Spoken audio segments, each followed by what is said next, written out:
¿Y qué quiero decir con esto en términos concretos? Que un sistema donde hace coincidir primera vuelta con elección presidencial estimula la proliferación partidaria. Estimula la proliferación partidaria. Esto es así en todos los sistemas. Una de las propuestas que yo quise hacer en la mesa de diálogo no se pudo discutir, porque además no hay esta idea de la audacia para pensar un diseño institucional, aunque sea transicional, era colocar la segunda o hipotética segunda vuelta electoral, con la elección parlamentaria. Eso abriría la posibilidad de una concentración del número de partidos. En cambio, este sistema que tenemos ahora, que hemos tenido además distrito único con voto preferencial, y la coincidencia de primera vuelta electoral con elección parlamentaria es lo peor. Discúlpenme la palabra y que sea tan enfático, pero es lo peor. La consecuencia es lo que tenemos. La proliferación de pequeños partidos, 13 en el año 92, 10 en el año 95, 13, perdón, en el año 95, 10 en el año 2000. Es el mayor número de la historia republicana. Ustedes van a cualquier sistema político, cualquier país, y dicen, pueden hacer dos preguntas básicas sin saber en qué país se encuentran.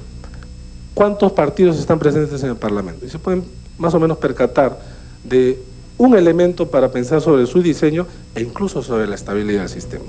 Un país más o menos con una cierta preeminencia a la estabilidad, o por lo menos que el diseño permita digamos, colaborar con la estabilidad, no tiene un número así.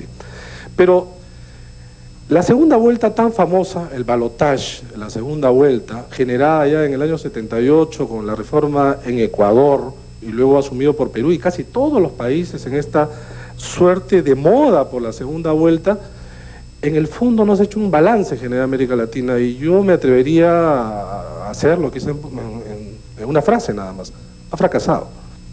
Y ha fracasado porque en realidad el objetivo central era crear mayorías y posibilitar gobernabilidad. Pero allí donde el balotaje es solamente para el presidente de la República y no para el Parlamento, lo que se tiene muchas veces es presidentes sin mayorías. Ahora, la pregunta ¿es que se quiere siempre presidentes con mayorías? No necesariamente, pero no del diseño nuestro. El sistema, por ejemplo, francés es elección de presidente de la República con segunda vuelta o balotaje a nivel parlamentario. Eso permite una concentración en pocos partidos.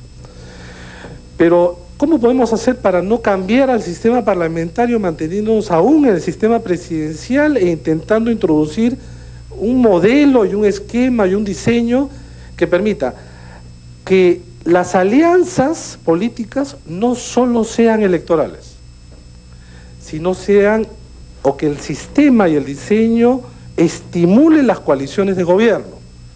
Y entonces, pensando en esto, el modelo boliviano es muy interesante.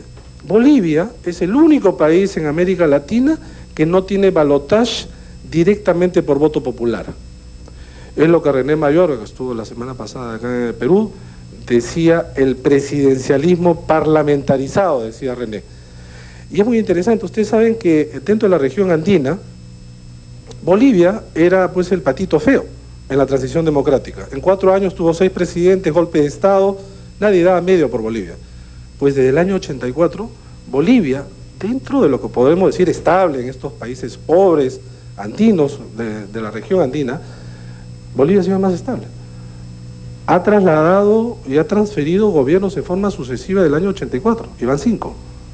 Nosotros al tercero entramos en una crisis, y Ecuador, ya sabemos que en 2 años tuvieron 3, 4 presidentes, 5 presidentes efectivamente. ¿Qué tiene Bolivia que no tenemos nosotros? Bueno, varias cosas, pero en fin, en términos de sistema. En términos de sistema tiene lo siguiente: se va a una elección presidencial y los 2 más votados, voy a decir una cosa muy impopular, lo elige el Parlamento. Bueno, yo sé que esto decir en el Perú puede decir, pero ¿cómo el Parlamento sí es este grupo de la partidocracia, en fin, ¿no? Pero yo sé que muchas cosas del diseño institucional, y porque estamos tan mal acostumbrados, puede parecer impopular. pero en realidad en términos de pensar el largo plazo es lo siguiente: las estructuras básicas, las columnas vertebrales del sistema deben pasar por justamente crear raíces, no solamente en el pensamiento de la gente, sino también de los partidos, que debemos abocarnos a que la política también es coalición y alianza.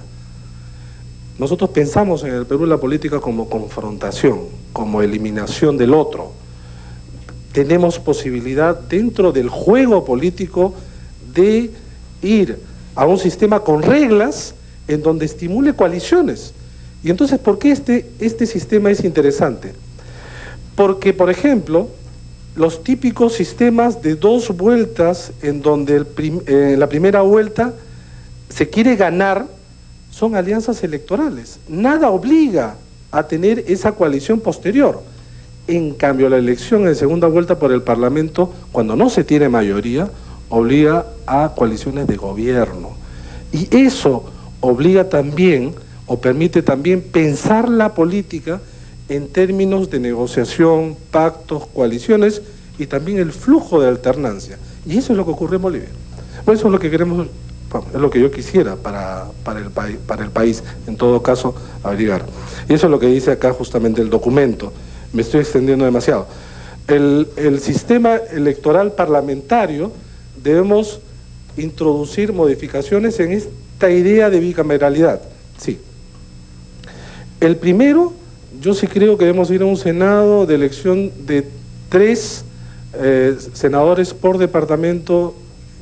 Bolivia lo tiene también en parte, y debemos, por lo tanto, hacer crecer el Parlamento. Debe haber un sistema de hacer crecer el tamaño del Parlamento. Solamente le doy un dato: el tamaño de nuestro Parlamento es igual al de 1859. Los parlamentos no tienen tamaño según la opinión pública o una encuesta, ni menos al capricho de un gobernante. Nosotros tenemos un Parlamento de 240, tenemos 120, debemos tener un tamaño mayor aún.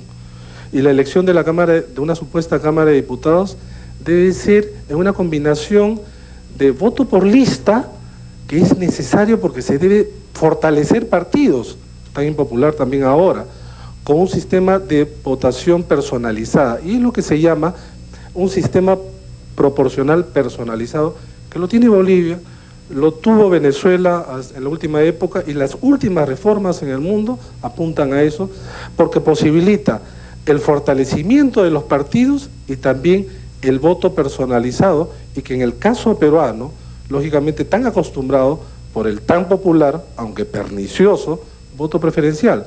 Esto abriría un espacio también de recuperación de los partidos políticos. Simplemente termino, hay muchos temas en esta reforma que es muy difícil quizá de plantearla en pocos minutos, pero creo yo que la parte de partidos es fundamental. Termino diciendo, partidos que no sean estimulados por inscripciones de listas como estas con firmas, donde en realidad primero entrego 1 millón de firmas y después existo, sino primero existo y después me inscribo. Y eso es lo que se debe estimular. Se debe estimular abiertamente algo que es la caja negra de la política, la economía de los partidos, y eso tiene que ser ahondado o, digamos, comprometido a través de financiamiento. Yo sí creo que el financiamiento público es fundamental.